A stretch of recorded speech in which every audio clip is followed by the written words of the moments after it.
Em đẹp hơn ánh sao, từ bị ghét đến được công nhận chỉ vì Kỷ Hành làm đúng. Mặc dù Kỷ Hành đẹp trai và có trình độ học vấn khá nhưng ông nội Hàn Đình lại là một người đàn ông đã nhìn ra thế giới, là một ông trùm kinh doanh. Ông nội Hàn Đình đã gặp quá nhiều cô gái xinh đẹp hơn Kỷ Hành và có trình độ học vấn tốt hơn Kỷ Hành.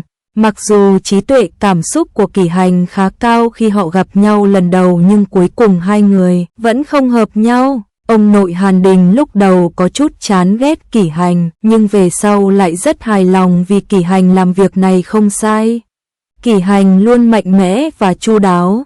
Tôi không ngừng học hỏi và hoàn thiện bản thân ở công ty trước đây. Nhưng ông chủ sợ cô sẽ vượt mặt mình và dùng thủ đoạn. Kỷ Hành không thể chịu đựng được và quyết định từ chức. Sau khi từ chức, Kỷ Hành không vội tìm công ty mới, thay vào đó anh nảy ra một ý tưởng mới, tôi có thể bắt đầu công việc kinh doanh của riêng mình. Khởi nghiệp không phải là một việc dễ dàng, nhưng Kỷ Hành chưa bao giờ sợ hãi, dù giai đoạn đầu không huy động được vốn hay giai đoạn sau bị ông chủ cũ lừa, cô cũng không bao giờ bỏ cuộc. Cô ấy đã vượt qua mọi trở ngại và giải quyết mọi vấn đề trên đường đi, và cuối cùng đã có được công ty Star của riêng mình. Sau khi có Star, cô không chỉ quan tâm đến việc vui chơi nữa. Cô chú ý đến xu hướng thị trường và liên tục cập nhật sản phẩm của mình. Khi bị bạn bè đâm sau lưng, dù rất đau buồn nhưng anh vẫn giữ tinh thần tỉnh táo và bình tĩnh, giải quyết vấn đề. Sau đó, Kỷ Hành và Hàn Đình đã xác nhận mối quan hệ của họ. Hàn Đình rất ân cần và quan tâm đến Kỷ Hành, cả trong cuộc sống lẫn công việc. Nhưng Kỷ Hành không mù quáng dựa vào Hàn Đình làm chim hoàng yến. Kỷ Hành có ý tưởng riêng của mình về nhiều việc trong công ty và tự mình thực hiện nhiều việc. Trong số đó, không hiểu thì học với tinh thần cởi mở, gặp khó khăn thì cùng nhau bàn bạc, giải quyết. Chính vì điều này mà các nhân viên của Sinh Khẩn đều hết lòng vì Kỷ Hành cai. Trong quá trình này, Kỷ Hành không ngừng học hỏi và tiến hóa, cả người cô trưởng thành rất nhanh nhưng không dừng lại ở đó. Sau đó, do sự xúi giục của Gen Z, Kỷ Hành và Hàn Đình đã hiểu lầm. Cô cho rằng Hàn Đình chỉ đang lợi dụng cô mà thôi. Thế là cô buồn bã xin nghỉ việc.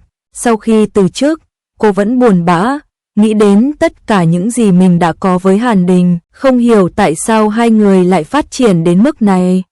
Tuy nhiên, Kỷ Hành đã không hồi phục sau cú ngã.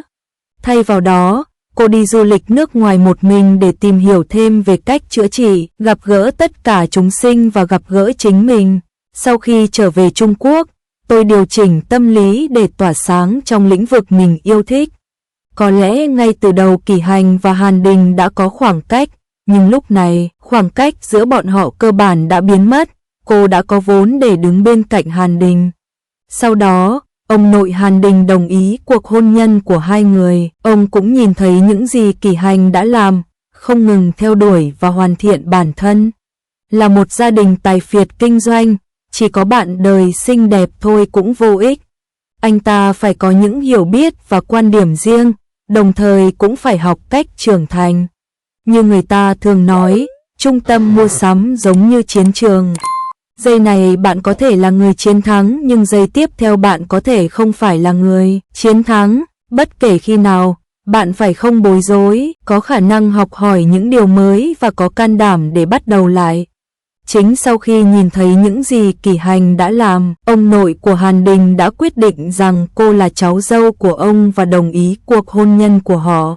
Em đẹp hơn ánh sao, chuyện tình bí mật tinh tế và tình cảm của Hàn Đình. Trong cuộc sống đô thị phức tạp, luôn có một số câu chuyện có thể chạm đến trái tim con người và lay động họ.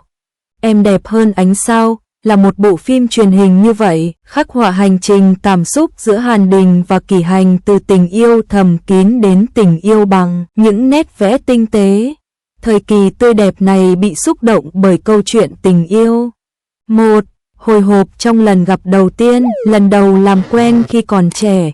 10 năm trước, Hàn Đình, người học y khoa và Kỷ Hành, người học ty, đã tham gia cuộc thi sáng tạo trí tuệ nhân tạo dành cho sinh viên Đại học Quốc gia vì nhiệt tình đổi mới công nghệ và trở thành đối tác cùng chí hướng.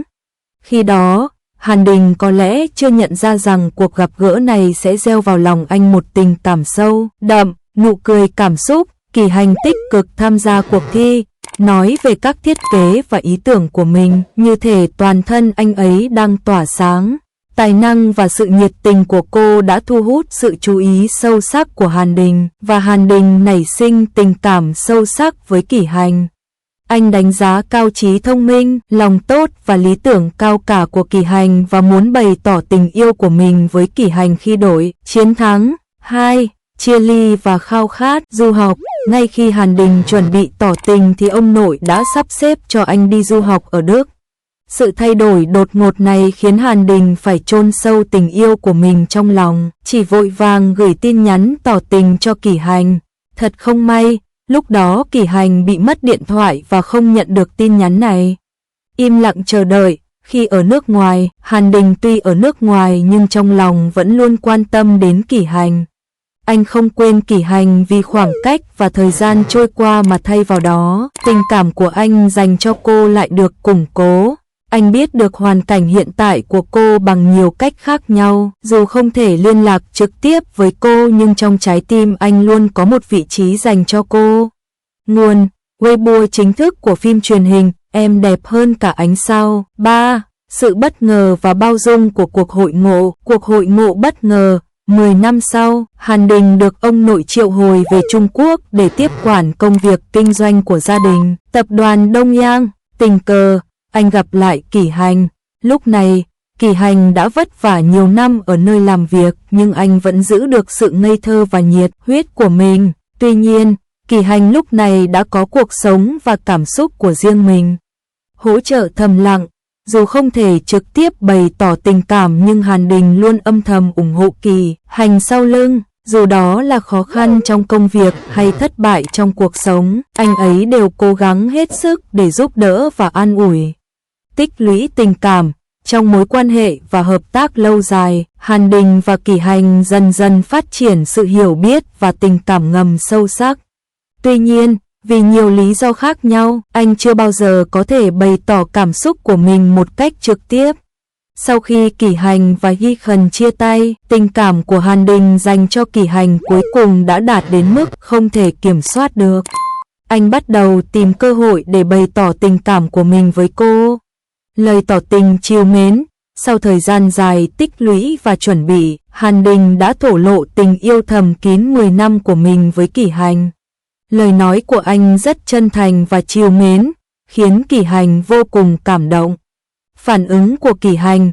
Đối mặt với lời tỏ tình của Hàn Đình, Kỳ Hành không đưa ra câu trả lời ngay lập tức, nhưng thời gian trôi qua và thân thiết với hai người, cô dần cảm nhận được sự chân thành và tình cảm của Hàn Đình. Cuối cùng, cô đã dũng cảm đáp lại tình yêu của Hàn Đình và cuối cùng cả hai đã đến được với nhau, tay trong tay. Sau khi xác nhận tình cảm của nhau, Hàn Đình và Kỳ Hành bắt đầu hợp tác cùng nhau. Họ không chỉ hỗ trợ nhau trong sự nghiệp mà còn quan tâm, chăm sóc nhau trong cuộc sống. Đối mặt với thách thức, trong quá trình khởi nghiệp và làm việc, họ gặp rất nhiều thử thách, khó khăn, nhưng chính những thử thách này đã củng cố tình cảm của họ dành cho nhau và khiến họ trân trọng thời gian bên nhau hơn. Em đẹp hơn ánh sao đã chạm đến trái tim của vô số người xem với lối miêu tả tinh tế và cốt truyện cảm động. Chuyện tình bí mật của Hàn Đình càng cảm động hơn, khiến người ta cảm nhận được sự vĩ đại và vẻ đẹp của tình yêu. Nếu bạn cũng khao khát một tình yêu chân thành và trìu mến thì bạn cũng có thể xem bộ phim truyền hình này. Tôi tin rằng nó chắc chắn sẽ mang lại cho bạn cảm giác và cảm hứng khác biệt.